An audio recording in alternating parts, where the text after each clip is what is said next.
ესეც ჩვენი ნიცა. ხო, ნიცულკა. მიდი გაიქეცი მაღლა, გოგო, მიდი.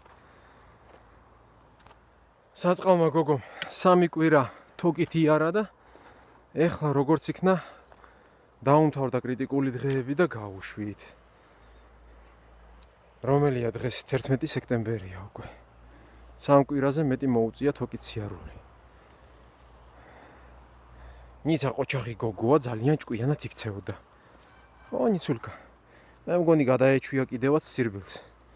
ეხლა ვეხვეწები ირბინე მეთქი და მაინც არ უნდა სირბილი. ესე ნელ-ნელა დინჯად დადის. მიეჩვევა მერე ნელ-ნელა. ეს ჩვენი პირველი გასვლა არის. მიდი ირბინე გოგო, მიდი გაიქეცი. მიდი ადი მაღლა ნიცა, მიდი.